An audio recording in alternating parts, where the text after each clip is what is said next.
Oke, selamat siang teman-teman UKM dan juga teman-teman Gerakan Koperasi. Ketemu lagi di IG Live yang dilaksanakan oleh Dinas Koperasi UKM Provinsi Jawa Tengah. Kali ini kita akan membincangkan tentang BPJS Ketenagakerjaan dan layanan-layanannya dan apa manfaatnya bagi UKM. Jadi teman-teman semua, kita semua tahu bahwa teman-teman UKM ini bukanlah pekerja yang mendapatkan upah, tetapi mereka bekerja sendiri, kemudian mereka harus menabung sendiri dan sebagainya, sehingga kadang-kadang kesehatan, keselamatan kerja itu kurang mendapatkan perhatian. Nah, sekarang apalagi di masa pandemi seperti ini, tentu teman-teman UKM harus mulai memperhatikan masalah kesejahteraan dirinya sendiri. Tentu teman-teman sudah banyak yang bergabung ke BPJS Kesehatan, tapi kita punya layanan lagi yaitu BPJS Ketenagakerjaan atau jam sostek, jaminan sosial ketenagakerjaan. Nah, jadi kita ingin tahu nih apa sih manfaatnya bagi teman-teman UKM, terutama teman-teman UKM itu kan nggak mendapatkan upah, jadi nggak punya majikan. Kalau punya majikan itu kan biasanya mendapatkan jaminan perlindungan kan, ada perlindungan kecelakaan kerja, perlindungan kematian, hari tua atau pensiun dan sebagainya. Nah, kalau UKM kan tidak ada. Kadang nanti kalau teman-teman sakit juga nanti berhenti semua. Kemudian apalagi teman-teman mudah-mudahan nggak terjadi ya. Tiba-tiba yang namanya apalagi di pandemi seperti ini mengalami ada kematian dan sebagainya, kita belum menyiapkan keluarga kita. Nah, sehingga tentu teman-teman harus mulai memikirkan bagaimana kalau kita bergabung ke jam sostek ketenagakerjaan supaya lebih aman. Nah, apa saja manfaatnya ke jam sostek ketenagakerjaan bagi teman-teman UKM? Kemudian apa saja layanan yang tersedia? Bagaimana cara mendaftar dan sebagainya? Nah, saya hari ini akan berbincang-bincang dengan Mas Zulfi Trio Pramono dari BPJS Ketenagakerjaan atau BPJS Jam Sostek. Ya,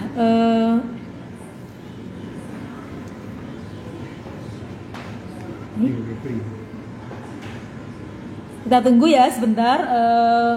Nanti bersama dengan siapa?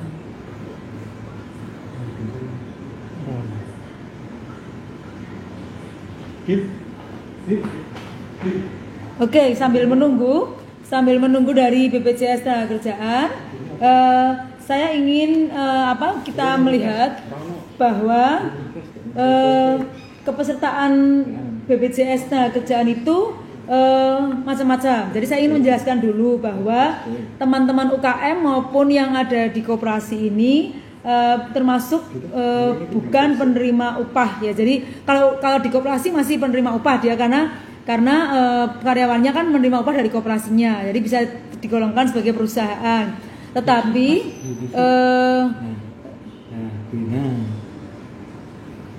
kalau teman-teman UKM ini kategorinya pekerja bukan penerima upah.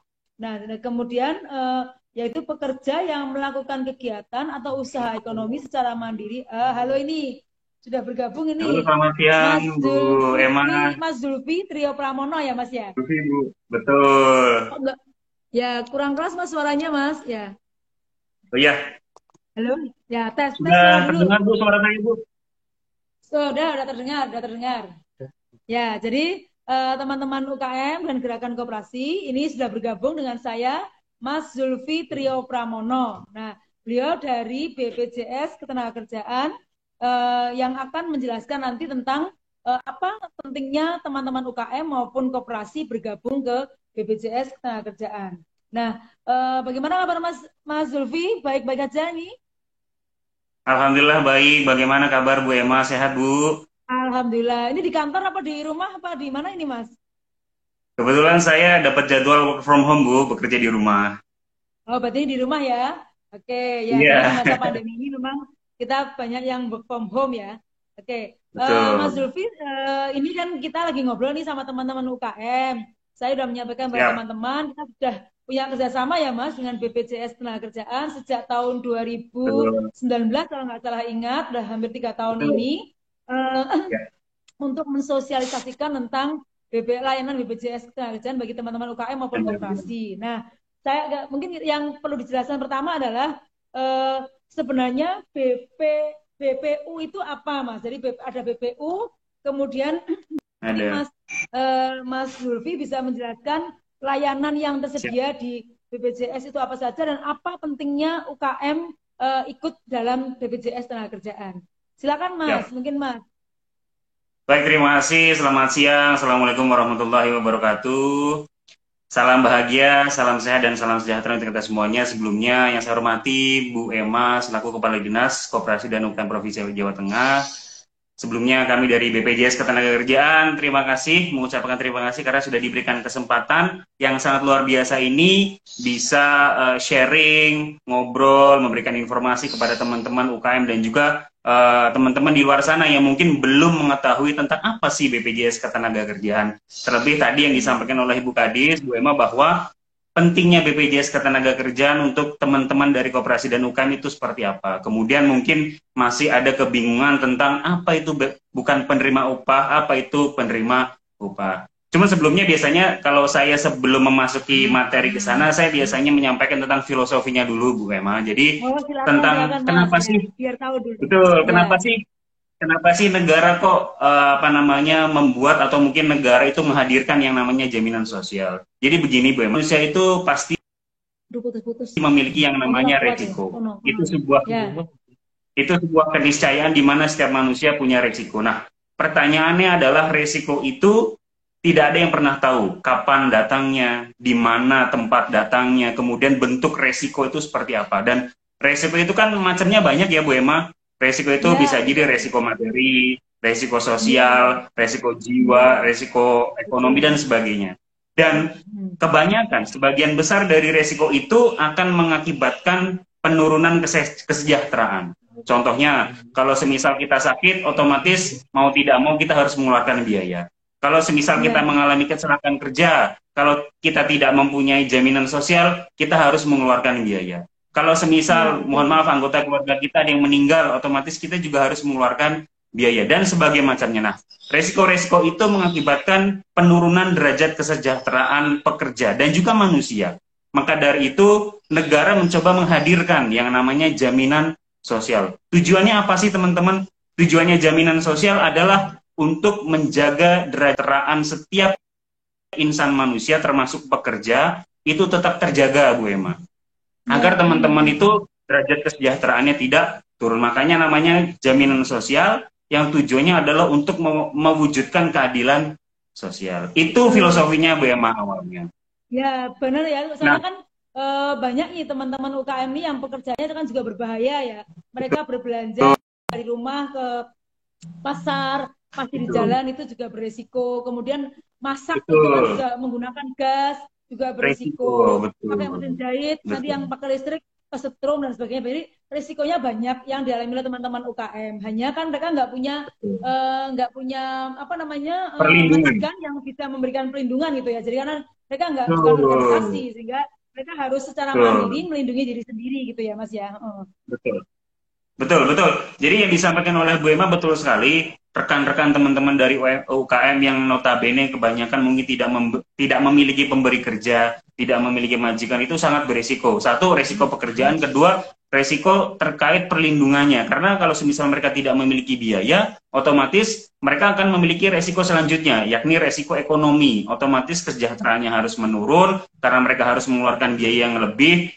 Maka dari itu negara mencoba menghadirkan namanya jaminan sosial. Cuma pada dasarnya biasanya orang masih bingung Bu Emma antara mungkin BPJS Kesehatan dan Ketenagakerjaan. Karena mungkin yang paling sering bergaung dan memang mayoritas sudah mengikuti kepesertanya adalah BPJS Kesehatan. Maka dari itu BPJS Ketenagakerjaan juga perlu diketahui bahwa kami memiliki program ada 4, ada jaminan kecelakaan kerja, jaminan kematian, jaminan hari tua, dan jaminan pensiun. 4 program tersebut tujuannya sama, adalah untuk mensejahterakan pekerja.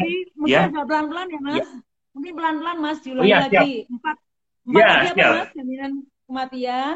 Jadi program dari BPJS Ketenagakerjaan ada 4, teman-teman Bu Ema. Satu, jaminan kecelakaan kerja atau biasa disingkat JKK. Yang kedua ada jaminan kematian, biasa disingkat dengan JKM. Yang ketiga adalah jaminan hari tua atau biasa disingkat JHT. Dan yang terakhir adalah jaminan pensiun atau biasa disingkat dengan JP. Keempat program ini sifatnya melengkapi dari BPJS Kesehatan, tidak saling menggantikan. Yang mungkin orang masih bingung, kalau semisal saya udah ikut BPJS Kesehatan, apakah wajib ikut BPJS Ketenagakerjaan? Sifatnya adalah wajib, karena program kami 4 itu adalah melengkapi dari program BPJS Kesehatan. Begitupun sebaliknya, BPJS Kesehatan melengkapi program kami. Nah, Oke. itu programnya. Kemudian, Ya, Mas, ya. Ya, mungkin bisa siap, dijelaskan siap, siap. satu. Jadi jaminan kematian apa, kecelakaan kerja apa, gitu pelan-pelan saja, Mas. Siap, siap, Bu. Nah, sebelum kita masuk pada program, Bu Ema, tadi kan Bu Ema mempertanyakan, lah Mas Zulfi, pesertanya itu siapa saja? Jadi pesertanya BPJS Ketenagakerjaan kan semua pekerja. Peserta kami adalah semua pekerja di Indonesia. Kalau BPJS Kesehatan, pesertanya seluruh penduduk. Nah, pekerja kan ada 2 jenis ya, Bu Ema. Pekerja itu ada pekerja formal dan informal. Kalau di kami menyebutnya namanya pekerja penerima upah dan juga pekerja bukan penerima upah. Lalu bedanya apa? Nah, betul. Bedanya begini. Jadi, satu, pekerja penerima upah. Kalau pekerja penerima upah itu ada 3 unsur, Bu Ema. Unsur pertama ada namanya pemberi kerja.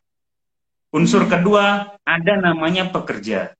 Nah, unsur yang ketiga itu ada namanya upah yang diberikan. Makanya namanya pekerja penerima upah, karena dia dipekerjakan oleh orang lain, dia menerima upah dari orang lain, makanya namanya pekerja penerima upah. Atau mungkin orang menyebutnya lebih familiar dengan pekerja formal, seperti itu. Biasanya kalau kayak badan, koperasi bisa ya, Mas, ya? Kayak koperasi. betul, Koperasi koperasi. kan kalau di Jawa Tengah ada yang punya misalnya 36 cabang gitu kan. Mereka ada Betul, betul, pekerja-pekerjanya. Nah, berarti bisa ya ini betul. menggunakan yang sebagai penerima upah Formal, gitu ya. penerima Pekerja upah. pekerjanya. Betul. Jadi memang kalau untuk koperasi bisa dikategorikan masuk ke dalam pekerja penerima upah atau peserta penerima upah. Biasanya memang badan usaha yang cenderung mungkin menengah dan besar. Sebenarnya usaha kecil mikro pun bisa masuk asalkan memang memenuhi syarat ini agak tersebut. putus Karena ya. Mas Zulfi agak putus. iya. Ya. Oke, Agak putus-putus, sudah tersambung, Mas. Bu Ima? Siap. Ya, lanjut. Oke, siap. Pada dasarnya usaha kecil mikro pun juga sebenarnya bisa masuk kategori pekerja penerima upah, Bu Ema. Asalkan yang bersangkutan tadi memenuhi unsur ada pemberi kerja, ada pekerja, kemudian ada upah yang diberikan. Nah, kita masuk kepada kategori yang kedua, yakni bukan penerima upah. Apabila bukan penerima upah, berarti tidak ada namanya unsur pemberi kerja. Tidak ada.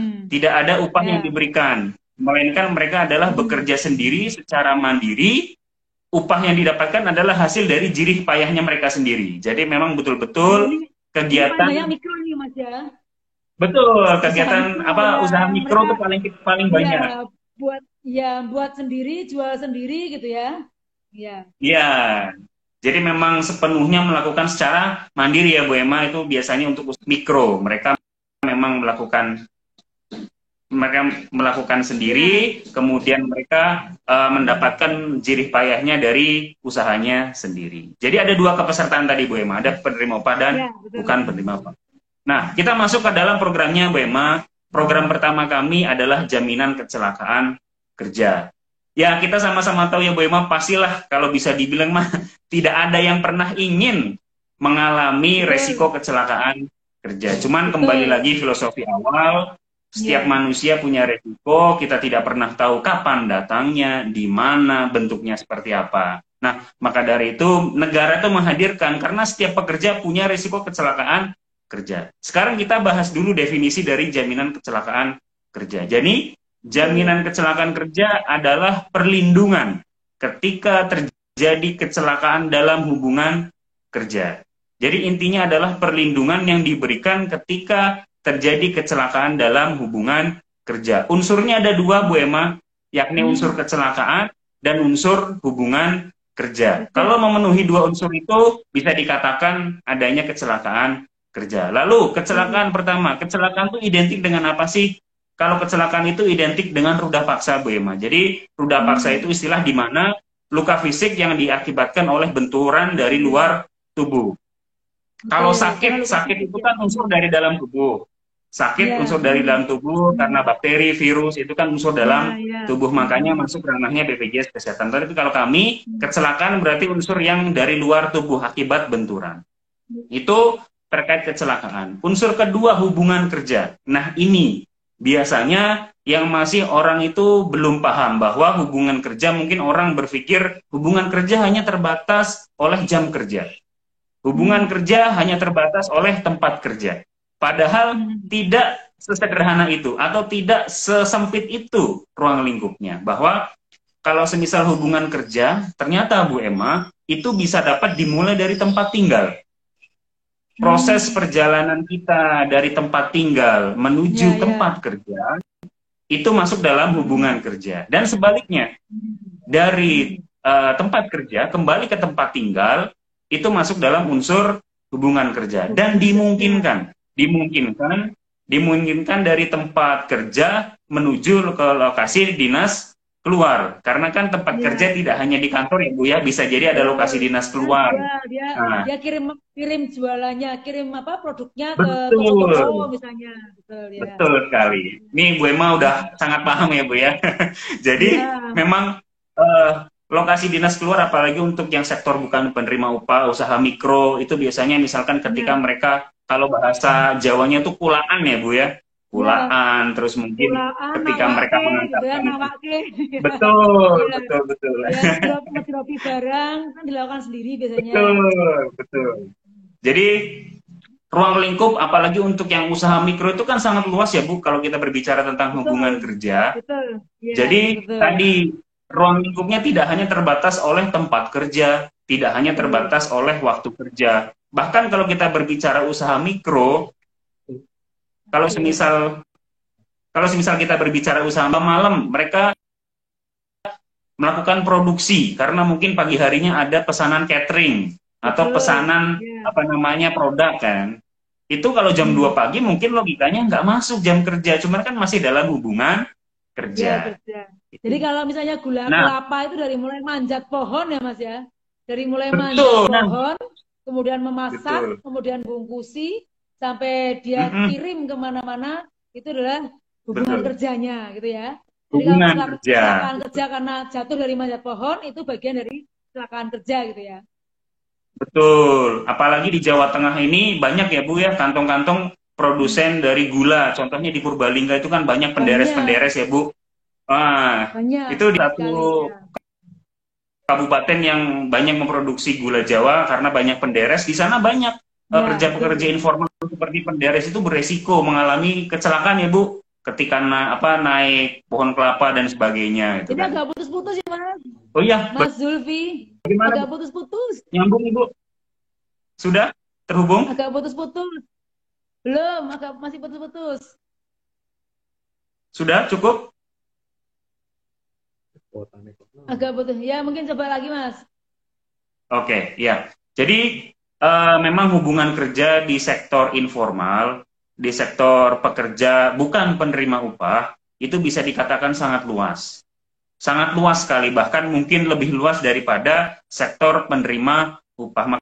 Itu sangat penting bagi rekan-rekan UMKM yang memiliki resiko besar dengan ruang lingkup hubungan kerja yang luas, itu mendaftarkan kepada peserta BPJS Ketenagakerjaan. Itu terkait definisinya Bu Emma. Nah, manfaatnya apa sih? Nah, kalau dari manfaat program jaminan kecelakaan kerja, itu pertama kita ada namanya biaya transportasi, Bu. Biaya transportasi itu meliputi transportasi darat, laut, dan udara. Jadi, ketika kita mengalami kecelakaan kerja, mohon maaf, itu kan biasanya membutuhkan yang namanya transportasi, mungkin ambulans, mungkin taksi, mungkin juga transportasi laut, mungkin kapal, atau mungkin butuh rujukan yang membutuhkan transportasi udara seperti pesawat, itu kita tanggung. Darat kita tanggung sebesar 5 juta rupiah. Laut kita Hmm. tanggung sampai 2 juta rupiah, dan udara kita Hmm. tanggung sampai 10 juta rupiah. Dan informasi Bu Emma, Hmm. jadi manfaat biaya transportasi ini sudah ada kenaikan. Pemerintah melalui Pemerintah nomor 82 tahun Halo, 2020. masih putus-putus, Mas. Mas, masih Oh, putus-putus. iya, iya. Sudah, Bu? Ya, coba lagi. Mungkin sinyalnya sinyal. Oke, oke. Wah, saya cek sudah lumayan Oke. bagus, Bu. Mungkin masih ini ya. Oke, Ah, kita ya, oke. lanjutkan ya, Bu Emma. Ya, Baik. ya, ya. Ah. Ya. Jadi biaya transportasi tadi yang saya sebutkan itu sudah mengalami kenaikan yang cukup signifikan, Bu Emma. Karena pemerintah Hmm. melalui peraturan PP nomor 82 Aduh, putus tahun lagi. 2020. Oke? Putus-putus lagi. Oke. Halo, halo. Sebentar. Oke. Lancar, Bu Cari Emma? tempat, cari tempat. Nah, ini naik pohon. Aduh. Lancar? Sudah terhubung, Bu? Sudah. Oke, saya mulai pelan-pelan ya Bu, biar mungkin sinyalnya ikut kuat Bu. Takutnya putus-putus lagi. Kena pandemi. Kena Iya. pandemi. Baik, suara saya masih putus-putus atau sudah? Masih putus-putus. Masih putus-putus. Itu dari Safruddin Yusuf. Iya, iya. Lanjut, Mas. Coba, Mas. Oke, lanjut ya. Baik, Hmm. saya lanjutkan aja. Intinya pertama ada manfaat biaya transportasi. Kedua, kita ada namanya santunan sementara tidak mampu bekerja, Bu Emma. Jadi Hmm. ketika seorang pekerja mengalami kecelakaan kerja, itu ada kemungkinan yang bersangkutan direkomendasikan untuk istirahat, Bu.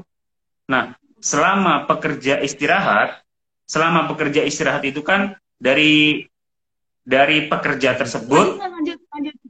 Oke, Lanjut. dari pekerja tersebut atau bahkan dari pemberi kerja itu kan mungkin tidak bisa memberikan upah.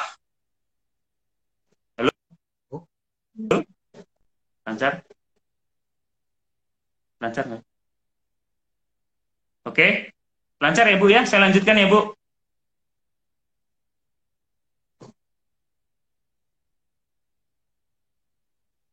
Ya, oke. Ya, Halo? lanjut. Oke, baik, baik. Ya, lanjut aja, Iya, Mas. iya. Lanjut, ya. Siap, siap. Jadi ada santunan namanya santunan sementara tidak mampu bekerja. Hmm. Jadi Hmm. memang ketika pekerja apa namanya direkomendasikan, misalkan oleh dokter, karena mengalami kecelakaan kerja harus istirahat. Nah, selama istirahat tersebut yang bersangkutan tidak memiliki pendapatan, kemudian dari pemberi kerja, kalau semisal itu sektor formal tidak bisa memberikan upah, itu kita tidak mampu bekerja. Atau bisa dibilang penggantian upah, penggantian gaji selama yang bersangkutan tidak bisa bekerja. Nah, santunan sementara tidak mampu bekerja itu kita gantikan selama 12 bulan sebesar 100% dari gajinya dia, Bu. Misalkan ya saya contohkan, ada seorang pekerja, dia harus istirahat. Istirahat selama 13 bulan. Karena mungkin mohon maaf kecelakaan, kemudian dia mengalami patah tulang, harus bed rest. Nah, selama 12 bulan itu, 12 bulan pertama kita gantikan upahnya 100%. Katakanlah gajinya 10 juta, berarti kita gantikan 10 juta selama 10 Ya, ya. bulan. Kemudian di bulan ke-13-nya, itu nanti kita gantikan upahnya 50% sampai dia sembuh. Oke. Gitu. Jadi Jadi, saya pengen tuh Mas daftar ke BPJS Tenaga tapi katanya waktu saya udah daftar katanya nggak boleh gitu. Daftar pribadi iya, boleh nggak ini kalau ini? ya, nggak apa-apa. Jadi ini pengetahuan juga Apa untuk ya? kita, Bu Imam, bahwa Oh bahwa gitu memang ya, boleh ya. Oh iya. boleh, boleh. Jadi gini, Mas, ada Bu yang sudah Emma, nggak sabar ini Mas. Ada yang sudah nggak sabar. Pengen tahu bagaimana sih caranya daftar. pengen tahu Ada gimana yang Ibu? nggak sabar ini. Bagaimana caranya mendaftar Oh, BPJS? padahal kita baru bahas soal manfaat ya Bu, udah langsung ini ya Iya, tertarik udah iya, alhamdulillah Bu, ada alhamdulillah. yang nanya itu, ya. Alhamdulillah. Jadi berkat berkat apa namanya itikat baik dari Dinas Koperasi dan dengan edukasi sharing seperti ini ternyata sudah langsung memiliki keterkaitan ya Bu untuk daftar ya Bu. Iya. Oke, jadi saya langsung jelaskan aja mungkin agar apa namanya ketidaksabarannya dapat terjawab. Iya, betul. Untuk tata cara pendaftarannya berarti kan ini dibagi menjadi dua ya Bu, untuk Hmm. pekerja penerima upah dan juga pekerja bukan penerima upah. Saya Hmm. mulai dulu dari pekerja penerima upah. Kalau semisal untuk pekerja penerima upah, berarti yang mendaftarkan adalah badan usahanya Ya, sebagai berarti kalau pemberi koperasi kerja. Nah, koperasinya ya Mas ya. Kalau koperasi koperasinya. betul, Atau kalau UKM yang betul. sudah punya CV atau UD bisa UKM-nya yang mendaftarkan gitu ya.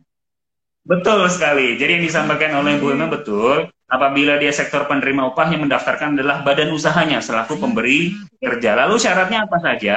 Syaratnya pendaftaran untuk badan usaha, satu, mengisi formulir pendaftaran badan usaha ke BPJS Hmm. Ketenagakerjaan. Kemudian Hmm. ada syarat SIUP, surat izin usaha, atau NIB, atau mungkin TDP dan sejenisnya. Jadi Hmm. intinya adalah surat izin usaha atau sejenisnya. Itu syarat yang kedua. Syarat yang ketiga adalah NPWP badan usaha. Hmm. NPWP badan usaha. Nah, yang terakhir Iya. adalah data dari karyawannya. Data karyawan ini Hmm. meliputi nomor KTP dan juga gajinya. Jadi simpel Bu, hanya itu Hmm. saja. Kemudian Simpel ya. daftarnya kemana Mas Zulfi? Daftarnya bisa langsung datang ke kantor BPJS Ketenagakerjaan terdekat. Jadi tidak harus misalkan mohon maaf, Jawa Tengah harus ke kota tertentu, itu tidak. Jadi bisa dimanapun di kantor Hmm. cabang terdekat yang tersedia di kabupaten kota di Jawa Tengah keseluruhan itu silahkan. Semua ada Jadi ya. tidak masalah. Semua 35 Semua ada kabupaten insya kota Allah. ada semua Jadi ya Mas ya. Ya. sudah ada insya Allah. Jadi monggo silakan langsung datang saja ke BPJS Ketenagakerjaan cabang terdekat yang tersedia di kabupaten kota masing-masing. Itu untuk yang penerima upah, Bu Emma. Nah, Ya. kalau untuk yang bukan penerima upah, kalau untuk bukan Hmm. penerima upah lebih sederhana sekali, Bu Emma. Hmm. Kalau bukan Hmm. penerima upah berarti kan dia mandiri. Nah, untuk mandiri dia hanya mengisi formulir pendaftaran pekerja mandiri dan juga lampirannya Hmm. hanya fotokopi KTP. Cukup itu saja. Ah, gampang banget Kemudian ya. gampang banget, gampang banget. Jadi Iya. Hmm. tidak mempersulit untuk pekerja yang mandiri, Ya, gitu. ya. Apalagi yang mikro-mikro itu yang belum punya syarat macam-macam itu Betul, gampang ya. betul, Ya. betul. Iya, Hmm. betul. Jadi Katanya, dari katanya kalau pekerja, katanya kalau asuransi itu apa jam sostek itu kan katanya mahal Mas. Berapa Mas preminya Mas? nah ini, jadi biasanya begini Bu Emma, saya tuh punya slogan loh Bu, saya punya Hmm. slogan untuk apa namanya program BPJS Ketenagakerjaan. Satu, program pemerintah, iurannya murah, manfaatnya meriah. Kenapa sih kok saya bilang begitu? Satu, karena kan kita memang programnya pemerintah ya Bu. Iya, Kemudian iurannya betul. murah. Kok iurannya Hmm. murah Zulfi ini? Saya contohkan. Kalau untuk pekerja mandiri, apalagi ini kan sektor usaha mikro ya Bu ya. Jadi Ya, sangat betul. banyak kan masuk Hmm. kategori yang usaha mandiri. Nah, untuk pekerja mandiri itu iurannya paling kecil adalah 16.800. 16.800 itu sudah meliputi program jaminan kecelakaan kerja dan juga jaminan kematian. Oh, dapat dua ya. Enam belas Sudah dapat ribu dapat dua. dua ya. Itu hanya Oke, 16.800. Ibu, itu oke. lebih murah daripada satu mangkok bakso loh, Bu. Tapi keamanan terjamin ya. Iya, Tapi betul. Jadi, sama rokok murah mana Mas? Sama rokok. oh, lebih mahal rokok tetap, Bu. Nah, itu. Iya, Gitu. betul betul. Apalagi ya, Jadi Bu ya. untuk teman-teman UKM Apalagi ini ya nanti, Mas ya. Hmm? Jadi untuk teman-teman iya, UKM jadi, betul. Anda harus berhitung bahwa daripada beli rokok ya dikurangi rokoknya untuk bayar BPJS Ketenagakerjaan 16.800 itu apa tadi untuk jaminan kecelakaan Meliputi. kerja dan kematian. Oke. Betul, betul sekali Bu Emma. Jadi iurannya murah, Kemudian manfaatnya apalagi? tadi, Hmm? iya manfaatnya aja tadi saya baru menjelaskan dua, itu masih banyak sekali manfaatnya. Jadi makanya saya bilang Ya, ini program pemerintah, iurannya murah, manfaatnya meriah. Jadi manfaatkan betul. ya. Kalau ikut 3 atau 4 berapa Mas? Nah, kalau untuk ikut tiga, jadi kalau untuk ini saya berbicara ke sektor bukan penerima upah dulu ya Bu, yang Oh, sektor informal. Kalau untuk sektor informal, itu kita hmm? hanya tersedia tiga program. Tersedia Oh, tiga program. Kecelakaan kerja, hmm. kematian hari tua karena memang program jaminan pensiun itu tidak tersedia untuk pekerja bukan penerima upah. Nah, ini tadi yang mau saya tanyakan, Mas. Bedanya yang hari Iya. tua sama pensiun itu loh. Nah, oke. Ini kita langsung jawab aja ya, Bu ya. Jadi memang Iya. sangat berbeda. Berbeda antara program jaminan hari tua dan jaminan pensiun. Program jaminan hari tua pada dasarnya sebenarnya dipersiapkan untuk mencapai hari tua atau ketika tenaga kerja mengalami resiko berhenti bekerja, di PHK, mengalami cacat total tetap atau meninggal. Jadi jaminan hari tua itu bisa diambil ketika tadi berhenti bekerja atau di PHK. Sedangkan jaminan pensiun itu betul-betul dipersiapkan ketika kita mencapai usia pensiun, Bu Emma. Jadi berbeda. Tadi JHT bisa diambil ketika berhenti bekerja, kalau pensiun itu betul-betul diambil ketika kita mencapai usia pensiun. Nih, ada yang nanya lagi nih, Mas, apakah bisa melakukan pendaftaran secara online? Nah, itu. Ya, nah untuk pendaftaran sendiri bisa, Bu. Tadi yang saya agak lupa terlewat ya. Jadi memang terkait pendaftaran kepesertaan BPJS Ketenagakerjaan itu pokoknya semua sudah diberikan akses yang mudah. Satu, bisa datang ke kantor cabang terdekat. Kedua, bisa langsung mengakses pendaftaran secara online. Pendaftaran secara online itu ada, Ibu, di website kami di bpjsketenagakerjaan.go.id. Nanti bisa dicari di sana terkait pendaftaran kepesertaan, baik penerima upah dan juga bukan penerima upah. Jadi memang tidak hanya offline ya, datang langsung ke kantor, mempermudah yang pengen online bisa langsung, Bu, langsung mendaftarkan secara online, itu bisa. Berarti ya Mas ya, kalau nanti kita buka websitenya bpjsketenagakerjaan.go.id, itu nanti teman-teman UKM atau koperasi juga bisa sambil mencari informasi ya, 4 layanan itu apa saja, yang bisa diakses apa saja gitu ya, manfaatnya apa saja. Jadi teman-teman silakan buka ke website bpjsketenagakerjaan.go.id. Ini bisa ya, dari Android bisa ya? Bisa, Bu. Bisa lewat HP bisa.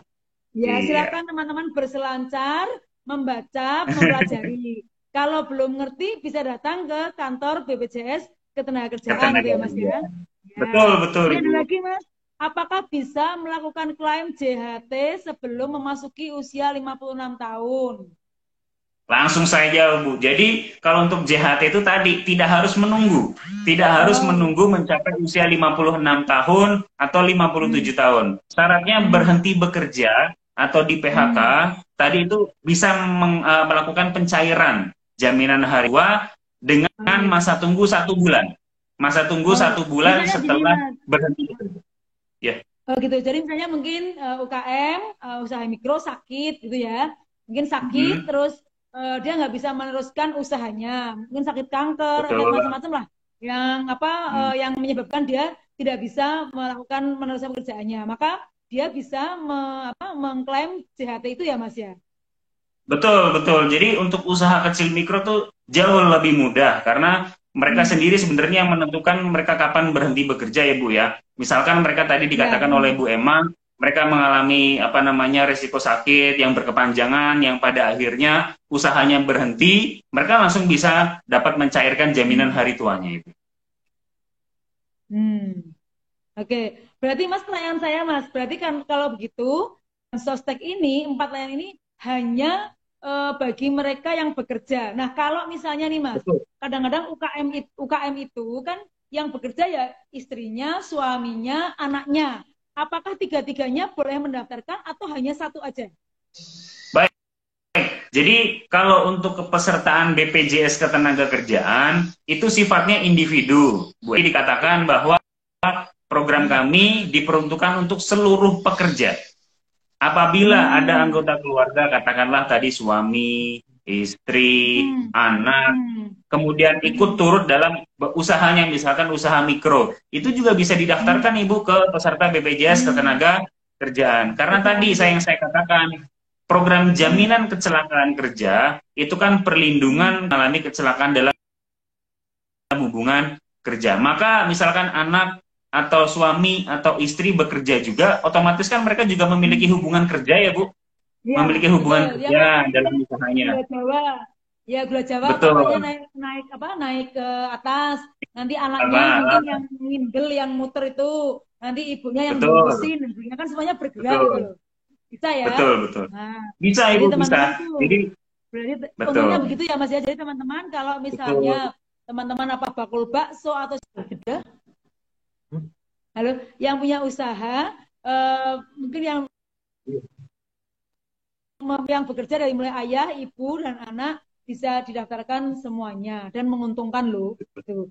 Ya, Betul, lanjut betul. Mas. Jadi Hmm. ini ingin saya menambahkan Bu Emma. Jadi Hmm. mungkin orang bertanya-tanya, tadi kan Mas Zulfi BPJS Ketenagakerjaan itu kan program pemerintah. Lalu BPJS Hmm. Ketenagakerjaan ini jangan-jangan BPJS Ketenagakerjaan mencari keuntungan. Nah, ini yang saya ingin sampaikan bahwa kami statusnya bukan lagi BUMN, Bu Emma. Sejarahnya kan kami dulu Jam Sostek. Tadi di awal Bu Emma Hmm. sudah menjelaskan bahwa kami Hmm. adalah transformasi atau perubahan dari Jam Sostek menjadi BPJS Hmm. Ketenagakerjaan. Nah, status kami Hmm. sekarang adalah Badan Hukum Publik, Bu Emma, di mana Hmm. kami bersifat nirlaba atau tidak Hmm. mencari keuntungan. Malah justru sebaliknya. Jadi kan diberi tanggung jawab untuk memberikan manfaat yang sebesar-besarnya kepada peserta kami. Karena Hmm. haram untuk kami mencari keuntungan, Bu Emma. Tanggung jawab kami Hmm. adalah memberikan manfaat yang sebesar-besarnya. Jadi jangan khawatir, jangan-jangan iuran dari peserta BPJS Ketenagakerjaan diputar untuk mencari keuntungan, tidak. Malah justru untuk kembali lagi manfaatnya kepada peserta Bisa. sebesar-besarnya. Begitu, Untuk Bu Emma. Oke. Tadi yang kalau ikut tiga itu berapa Mas? Tadi yang kalau dua 16.800. Kalau tiga berapa tadi? Ya, nah, kalau tiga, saya kembali lagi untuk sektor yang informal, itu tambahannya Hmm. 20.000. Berarti yang tadi 16.800, tabungannya 20.000, total menjadi 36.800. Itu iuran yang Hmm. paling kecil, Bu Emma. Oke, Karena ya, ya, ya. karena gini, ini saya ingin menjelaskan bahwa iuran dari BPJS Ketenagakerjaan itu nominal. Misalkan pilihannya berapa puluh ribu tidak. Jadi acuan iuran kami adalah prosentase iuran. Contoh yang tadi saya contohkan Bu Emma, kenapa kok Hmm. 16.800 untuk yang bukan penerima upah itu Hmm. ada apa namanya prosentase Hitungannya. iurannya. Hmm. Betul. Jadi satu, jaminan kecelakaan kerja. Jaminan kecelakaan Hmm. kerja untuk yang bukan penerima upah itu prosentase iuran 1% dari gaji pekerja informal. Untuk yang informal. Jaminan kematian, jaminan kematian itu 6.800 untuk seluruh tingkatan gaji atau tingkatan upah. Misalkan upah paling kecil informal 1 juta. Paling tinggi 100 juta, pokoknya iuran jaminan kematian sama 6.800.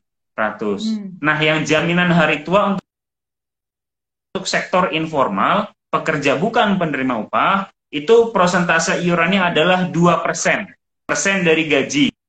Nah, gaji terkecil dari pekerja bukan penerima upah, itu kita sudah ada standarnya 1 juta, Bu Emma. Makanya tadi saya simulasikan, kalau bukan penerima upah itu, berarti jaminan kecelakaan kerjanya 10.000, persen dari 1 juta, jaminan 6.800, makanya kalau 2 program ditambahkan 10.000 menjadi 16.800, ditambah jaminan hari tuanya 2 dari upah terkecil 1 juta 20.000. 3 program total 36.800 itu untuk yang bukan upah, Bu Emma. Nah, saya lanjutkan ya Bu, saya ingin sharing tentang iuran peserta penerima upah agar lengkap. Halo Bu Emma?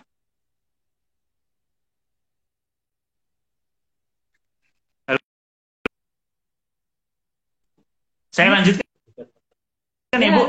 Saya lanjutkan. Lanjut, Mas. Ya, baik. Lanjut. Saya lanjutkan untuk persentase iuran sektor penerima upah. Tadi kan saya sudah sampaikan yang sektor bukan penerima upah karena penting saya untuk melengkapi sektor yang penerima upah. Nah, untuk sektor penerima tadi ada 4 program ya Bu Emma. peran kerja. Nah, kita fokus saja untuk badan usaha jenisnya koperasi dan juga usaha kecil mikro. Itu terkait iurannya, pada persentase iuran adalah 0,24%, sangat kecil.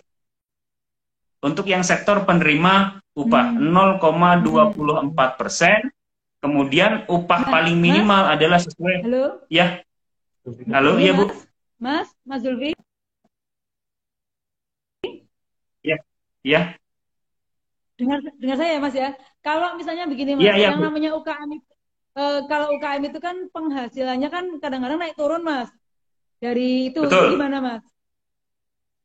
Baik, jadi terkait upah, misalkan usaha kecil mikro ikut sektor peserta yang bukan penerima upah ya, katakanlah seperti itu ya Bu Emma. Kalau semisal ada usaha kecil mikro ikut bukan penerima upah, sedangkan gajinya dia, pendapatannya dia setiap bulan tidak menentu, berubah-ubah, itu tidak masalah, juga nanti bisa disesuaikan. Contoh, bulan pertama menggunakan acuan gaji 1 juta. Di bulan kedua pendapatannya naik menjadi 4 juta, nggak masalah. Nanti tinggal dikalikan saja persentase dari yang sektor bukan penerima upah. Jadi nggak masalah Bu, terkait upah setiap bulan berganti-ganti pun tidak masalah. Halo Bu Ima, suara saya terdengar Ibu? Iya, halo. Udah dengar Mas. Lanjut aja, lanjut. Semua Iya. peserta dengerin loh. Iya. Ya, nggih. Takutnya saya menyampaikan putus-putus atau gimana Bu Emma. Oke, saya lanjutkan Bu. Jadi ya, Mas ya, ada yang nanya nih baik, Mas, jadi tadi kan mungkin kurang jelas. ya, 36.800 itu untuk 3 orang dapat apa saja. Jadi saya ingin mengulang teman-teman, 36.800 adalah untuk 3 jenis jaminan sosial. Yang pertama kecelakaan kerja dan kematian sebesar 16.800. Nah, untuk jaminan hari tua 20.000. Itu nabung. Jadi nabung nanti diambil pada saat pensiun gitu ya. Jadi itu sudah dengan itu preminya. Nah, ini nanti mungkin hasilnya akan berbeda. Nah, jadi 36.800 untuk 1 orang, tapi mendapatkan 3 jenis layanan ya Mas ya, begitu ya Mas ya? Betul Bu Emma. Ya, nggih. Baik, lanjut Mas. Jadi kalau ini pertanyaan. Bu, monggo lanjutkan Ibu, nggak apa-apa. Ya, enggak ada beberapa pertanyaan yang tadi tentang kalau ini misalnya mau klaim itu susah nggak Mas untuk mengklaim kalau misalnya ternyata UKM ada kecelakaan kerja, susah nggak mengurus klaimnya? Baik, ini saya sampaikan ya Bu, kalau untuk klaim insya Allah saya jamin tidak ada kesulitan selama memang persyaratannya sudah dipenuhi, karena memang dari kami persyaratan yang diberikan itu sebenarnya persyaratan yang sifatnya wajar. Saya contohkan ya Bu, jaminan kecelakaan kerja. Jaminan kecelakaan kerja itu kan kemungkinan bisa jadi di lalu lintas, bisa jadi di tempat rumah. Kalau kejadian kecelakaannya ada di tempat kerja, itu formulir-formulir sudah ada di rumah sakit, tinggal nanti ditambahkan adalah kronologis kejadian kecelakaan kerja ditandatangani oleh 2 orang saksi. Kemudian kalau itu memang di sektor formal, di sektor penerima upah ada namanya absensi. Kemudian nanti ditambahkan lagi adanya surat pernyataan dari pemberi kerja. Itu kalau semisal kecelakaan terjadi di tempat kerja. Nah, pertanyaannya kalau di lalu lintas bagaimana Mas Zulfi? Kalau semisal kecelakaannya terjadi di lalu lintas, memang ada tambahan Bu Emma. Tambahannya adalah berita acara kepolisian terkait laka lantasnya, kecelakaan lalu lintas. Nah, memang kecelakaan lalu lintas ini kan menjadi kewenangan dari kepolisian untuk menentukan bahwa itu kecelakaan lalu lintas atau bukan, makanya dibutuhkan berita. Insya Allah sih nggak ada masalah karena semua persyaratan itu nanti dikumpulkan kepada pihak rumah sakit. Nah, nanti pihak rumah sakit yang akan memproses klaim kepada kami. Maka dari itu peserta nggak perlu membayar biaya perawatan dan pengobatan kepada rumah sakit. Nanti rumah sakit. Oke, ya. Jadi selain kalau BPJS kesehatan kan untuk yang sakit-sakit tadi dari dalam ya Mas ya. Jadi kalau untuk kecelakaan kerja bisa menggunakan dibiayai dari BPJS Ketenagakerjaan untuk layanan rumah sakitnya gitu ya. Iya, betul, betul, betul, Bu. Jadi memang prosesnya tadi berkas semua dikumpulkan kepada rumah sakit, nanti rumah sakit akan proses klaim kepada kami. Itu kecelakaan kerja, Bu. Ini saya pengen sharing, Bu, Mas, terkait klaim yang lain. Ya. Ada pertanyaan lagi nih. Kalau Oke, kecelakaan siap. itu di dini hari di daerah yang sepi, Mas, gak ada saksi. Misalnya kepleset, nyemplung jumban itu loh, Mas. Waduh, iya. Berat ya, Bu. Jadi kalau semisal kecelakaan lalu lintas, berarti kan itu apa namanya ranahnya dari kepolisian. Kalau untuk yang saksi itu kan tadi apabila kecelakaan terjadi di luar lalu lintas dalam artian di tempat kerja atau di lokasi dinas. Nah, pertanyaannya mungkin kalau semisal di lokasi dinas keluar tidak ada orang sama. Kalau untuk hal seperti itu sih saya belum pernah menemuinya, Bu Emma. Karena kalau semisal kita berbicara tentang hubungan kerja, tempat kerja, lokasi dinas keluar, itu pada umumnya pasti ada orang-orang di sekitar kita. Lokasi luar otomatis kita punya kepentingan. Kita punya kepentingan untuk misalkan mengantarkan barang ke tempat rumah klien dan sebagainya. Cuman mungkin yang akan lebih sering ketika di jalan. Di jalan yang mungkin menjadi pertanyaan kalau sepi. Nah, kalau sepi itu nanti yang menentukan tetap dari kepolisian, Ibu. Kami nggak bisa menentukan. Bahwa kalau kepolisian mengeluarkan kecelakaan lalu lintas, surat berita acaranya ya kami tetap akan memproses. Ya, jadi kadang-kadang kan itu Mas, misalnya kan sekarang mungkin di daerah jalan sepi tiba-tiba ada ini loh jambret apa kan dia ditebas, motornya dipinta, dia mengalami kecelakaan itu kan. Kadang-kadang kan nggak ada saksinya nih Mas, mungkin dia baru tertolong pagi harinya itu ketika orang pada lewat baru ketahuan gitu. Nah, ini yang tentu bagaimana caranya, karena kan teman-teman UKM ini kalau belanja kan tengah dini hari Mas. Iya, paham Bu. Tidak apa-apa. Catering itu dini hari itu Mas. Iya betul. Saya memahami Bu Emma. Jadi mungkin kalau semisal seperti tadi bisa tetap mungkin menggunakan saksi yang memang pas ketika dini hari itu menolong. Otomatis kan ya hanya itu yang kita bisa. Jadi ketika terjadinya mungkin tidak ada saksi, cuman ketika mungkin ditolong, proses pertolongan datang, nah itu yang dijadikan sebagai saksinya.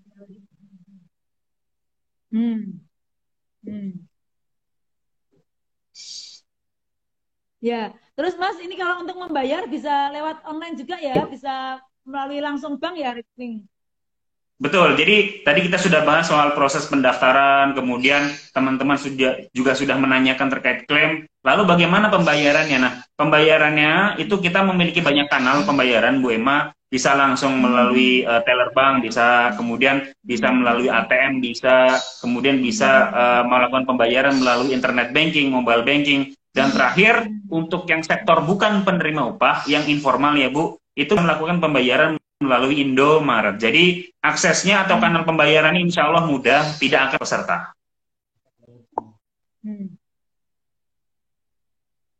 Ya. Ini Mas, kemudian ada yang menanyakan nih, rata-rata berapa lama klaim sampai diterima oleh si UKM atau dari koperasinya, gitu, si pekerjanya? Siap, baik. Kalau kita berbicara soal klaim, otomatis kan ada 4 kemungkinan ya Bu. Maksudnya kan klaim untuk jaminan kecelakaan kerja, kematian, hari tua, dan pensiun. Di internal kami itu ada namanya SLA Bu. Jadi standar untuk waktu proses pengerjaan klaim. Jadi insya Allah tidak akan lama. Contoh kecelakaan kerja kita juga ada SLA-nya, jaminan kematian juga kita ada SLA-nya, termasuk jaminan hari tua. Ketika proses pencairan saldo ya Bu, kita itu ada SLA-nya, ada standar lain. Insya Allah nggak sampai 5 hari kerja, kalau berkas sudah lengkap, sudah terverifikasi dengan baik, insya Allah sudah masuk saldonya ke rekening peserta yang melakukan klaim. Gitu Bu Emma. Ya, jadi BPJS Ketenagakerjaan sekarang adalah lembaga publik, lembaga pelayanan publik yang diatur juga dengan standar pelayanan. Jadi di dalam standar pelayanan nanti pasti akan ketahuan dari mulai klaim sudah lengkap, persyaratan lengkap, kemudian berapa hari harus sudah cair. Jadi itu yang di dalam standar pelayanan. Jadi nggak boleh BPJS Ketenagakerjaan itu menunda-nunda gitu, karena sudah ada betul Ibu. Nah, kemudian Ada pertanyaan Mas, itu ngecek saldonya gimana? Kayak tabungan bae Mas. Ngecek Loh saldonya iya Bu, gimana ini penting. caranya? Penting. Emang Jadi bisa? di era Gimana? siap. Iya, di era digitalisasi zaman sekarang ini otomatis orang tuh pengennya kemudahan ya, Bu. Kemudahan, Ya. kecepatan, ketepatan. Nah, kami dari BPJS Ketenagakerjaan itu sudah menyediakan sebuah layanan Hmm. melalui aplikasi BPJS TKU. Nama aplikasinya adalah aplikasi BPJS TKU, di mana teman-teman bisa melalui aplikasi Play Store, ada App Store. Jadi baik Android ataupun Oh. juga mungkin iPhone itu juga bisa mengakses Hmm. download aplikasi, kemudian melakukan Hmm. registrasi. Itu nanti di sana banyak informasi, Bu. Ada informasi Oh. saldo, informasi Hmm. program, Oke. informasi rumah sakit yang kerjasama dengan kami. Kemudian ada Hmm. informasi juga tentang kapan terakhir kita melakukan pembayaran. Jadi kita juga Ah. bisa memonitoring, kita juga bisa Ngecek iuran memonitoring gitu ya? iuran kita. Berarti ngecek Betul. iuran kita gitu ya. Kayak mobil Iya, banking, jadi mobile kita banking. Ya, ya. Ya, ya, iya. ya. Jadi teman-teman gampang ini apa untuk ngecek saldo bisa. Terus ini ada ikut apa pertanyaan. Kalau kita mengalami kecelakaan kerja, sebaiknya menggunakan BPJS Kesehatan atau BPJS Ketenagakerjaan? Siap. Jadi ini penting ya Bu, memang masih mungkin ada kerancuan, kebimbangan, Hmm. kebingungan ketika mengalami kecelakaan kerja, itu menggunakannya BPJS Ketenagakerjaan atau Kesehatan. Tentunya kalau kecelakaan kerja menggunakan BPJS Ketenagakerjaan. Karena Kerjaan, ya. kalau kita menggunakan kartu BPJS Kesehatan, itu otomatis akan ditolak oleh rumah sakit, Ibu. Itu saya jamin Hmm. ditolak karena sudah Iya, ada iya, iya.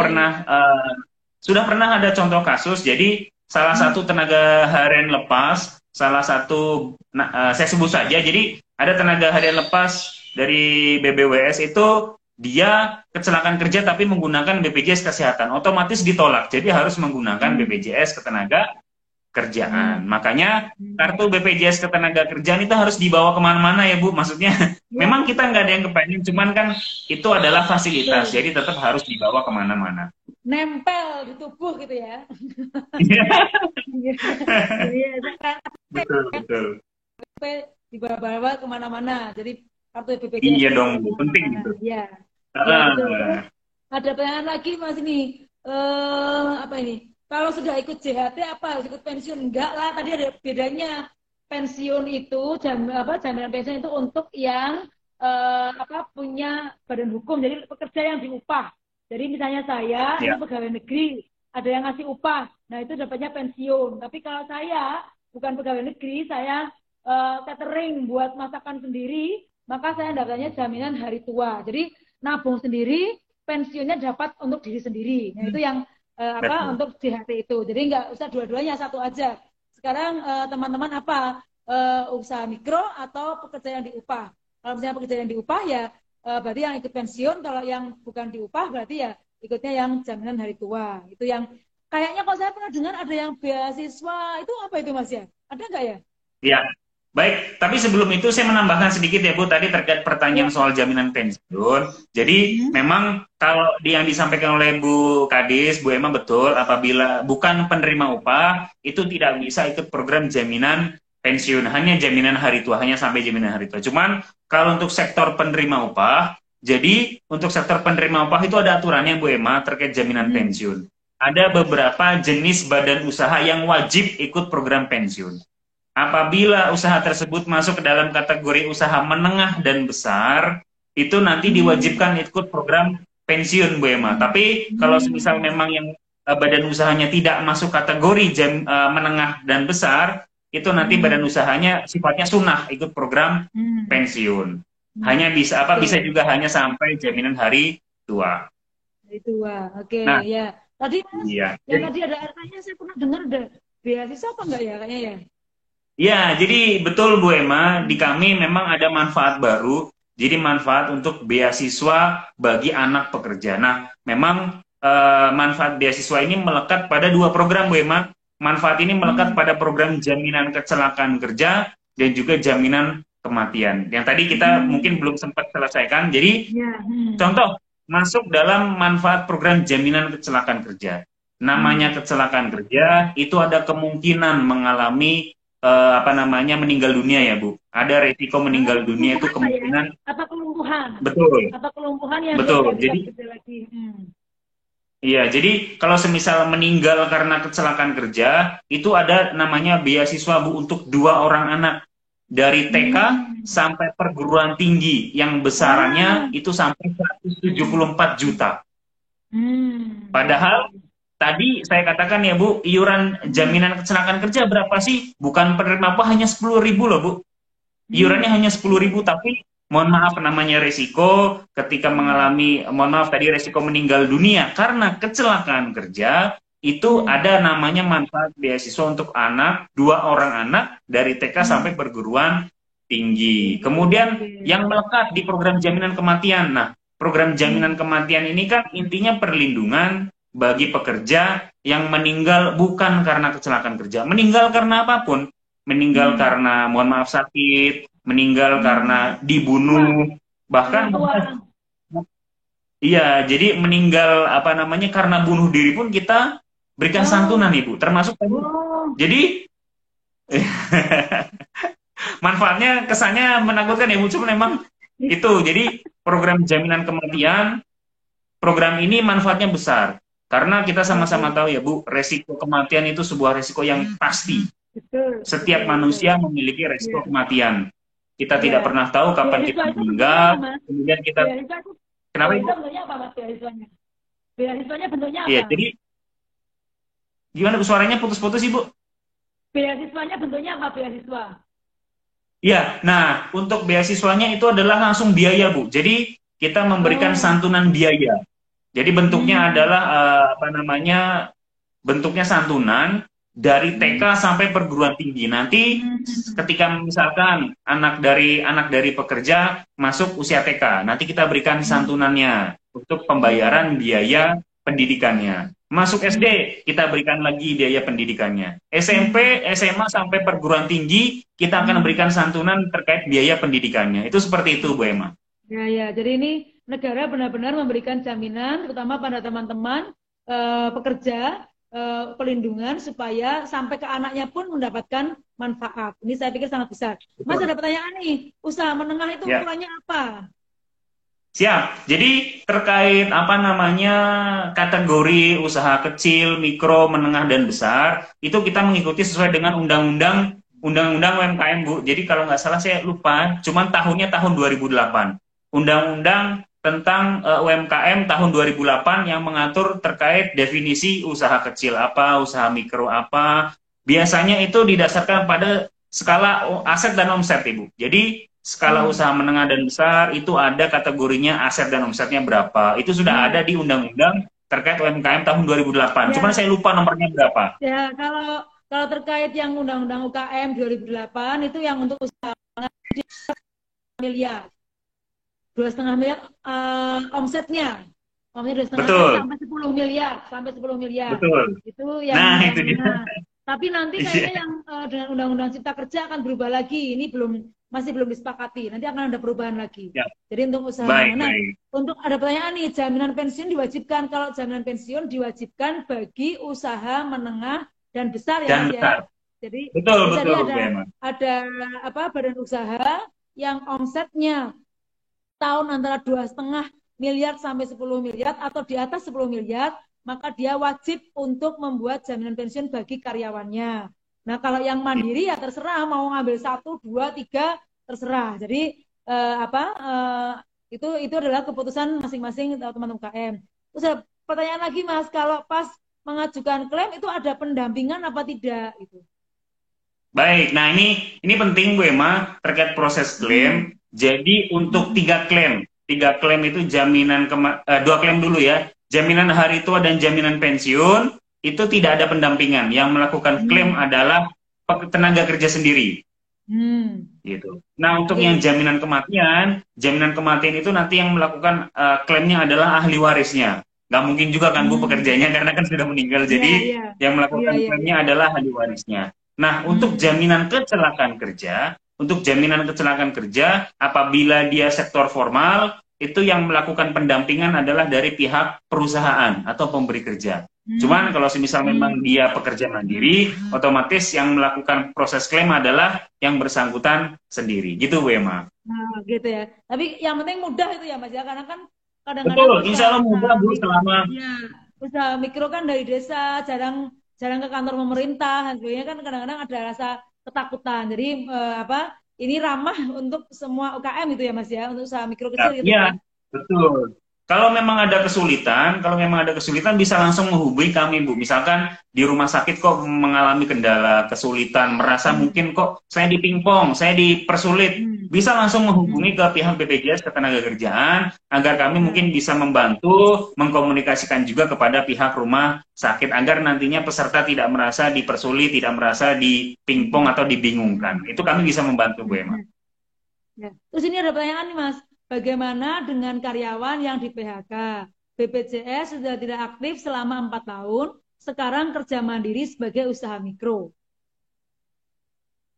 Oke, saya paham maksudnya mungkin yang di bagaimana apakah bisa dilanjutkan atau mungkin bagaimana nasib dari kartu yang dulu pernah bekerja selama 4 tahun itu. Jadi begini Bu Emma, kita kan tadi sampaikan ada dua jenis ya, penerima dan bukan penerima upah. Kalau dulunya bekerja di perusahaan selama pun, berarti kan yang bersangkutan untuk jenisnya adalah penerima upah. Nah sekarang bekerja mandiri, bekerja sendiri, berwirausaha sebagai UMKM, sektor UMKM. Berarti kan masuknya adalah bukan penerima. Kalau ini berarti kan berbeda. Kalau berbeda dia harus mendaftarkan kembali. Jadi mendaftarkannya tidak melanjutkan menggunakan kartu yang lama. Karena kartunya berbeda antara kartu untuk yang penerima upah dan bukan penerima upah. Tapi saldonya yang dari 4 tahun itu tidak hilang kok Bu Emma. Saldonya tidak hilang. Oh gitu. Jadi ya tadi untuk Mbak Rika, untuk yang sudah terdaftar sebagai pekerja karena PHK itu tidak hilang. Tetapi karena ini dua kategori yang berbeda, maka ketika Mbak Rika berubah menjadi usaha mikro, harus mendaftar lagi sebagai pekerja mandiri. Karena dua hal yang berbeda. Tetapi kartu yang dulu tidak hilang. Jadi mungkin kalau belum mengklaim, masih bisa klaim mungkin yang pensiun gitu ya. Nah itu kan belum diklaim. Nah mungkin itu bisa diklaim nggak itu Mas? Bisa nggak diklaim Mas? Kalau bisa Bu, jadi yang pensiun itu Mas. Kalau untuk jaminan pensiun nanti bisa diklaim ketika mencapai usia 57 tahun Bu, sesuai dengan aturan usia pensiun. Jaminan hari tua nanti bisa diklaim atau dicairkan kalau betul-betul memang sudah tidak bekerja. Meskipun preminya nggak dibayar lagi ya Mas ya? Karena betul. dibayar lagi preminya. Kalau sudah di PHK atau berhenti bekerja kan otomatis iurannya berhenti ya Bu, karena kan nonaktif, bukan lagi pekerja. Kalau misal menjadi pekerja mandiri, berarti daftarnya ke bukan penerima upah. Jadi nggak masalah, tidak ada tunggakan, tidak ada tagihan, itu bisa dicairkan untuk yang hari tua. Ya, ini ternyata informasi ini sangat bermanfaat. Alhamdulillah ini sudah 1 jam, Mas. Informasi yang bermanfaat bagi teman-teman UKM. Nanti hasil ini pun akan kami siarkan secara offline melalui Instagram Dinas Koperasi UKM maupun YouTube gitu ya. Biasanya nanti kadang-kadang UKM itu nontonnya biasanya malam Mas. Kalau malam itu sampai tiduran nonton gitu kan. Nah jadi nanti biar bisa dilihat rekamannya sama teman-teman. Nanti kita juga izin untuk kita upload di Instagram kami di offline dan maupun di YouTube kita. Nanti mungkin bisa juga di YouTube-nya BPJS Ketenagakerjaan. Nah sekali lagi bagi teman-teman untuk yang mau mendaftar, silakan membuka websitenya BPJS Ketenagakerjaan. B-nya besar, gandeng ya, BPJS Ketenagakerjaan.go.id. Atau kalau yang tadi lewat Play Store apa Mas?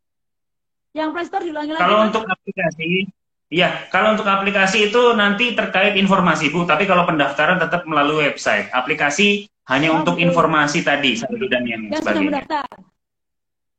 Betul, yang sudah mendaftar.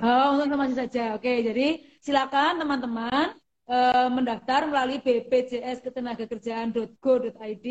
Preminya murah, tidak mahal, tetapi keselamatan teman-teman terjamin juga sampai ke anak-anak. Saya pikir itu yang penting, karena teman-teman UKM ini adalah harus memperhatikan kesejahteraan diri sendiri. Kalau yang belum punya pekerja kan minimal harus memperhatikan kesejahteraan diri sendiri. Jangan sampai capek-capek, kemudian lagi capek-capek naik motor mengalami hal-hal yang tidak diinginkan, kita nggak punya apa jaminan. Akhirnya berhenti Betul. total, keluarga akan mengalami juga kebingungan bagaimana membiayai yang mengalami kecelakaan kerja, membiayai produksinya dan membiayai anak-anaknya. Nah, jadi teman-teman mendaftar 2 saja sudah mendapatkan manfaat sampai ke anak-anaknya. Nah, jadi silahkan mungkin teman-teman sekali lagi kalau memang belum paham bisa dipelajari di website BPJS Ketenagakerjaan atau datang langsung ke BPJS Ketenagakerjaan masing-masing kabupaten kota yang ada tersebar di 35 kabupaten kota Jawa Tengah.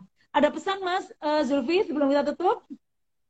Siap. Kalau dari saya Ibu, sekali lagi kami ucapkan terima kasih kepada pihak Dinas Koperasi dan UKM Provinsi Jawa Tengah. Ini kegiatan yang luar biasa, sangat baik, bermanfaat insya Allah. Kami sekali lagi terima kasih. Mohon maaf apabila ada kekurangan dan kami juga berpesan kepada teman-teman di luar sana, khususnya untuk koperasi dan UKM di Provinsi Jawa Tengah, kita harus menyadari bahwa kita butuh yang namanya perlindungan.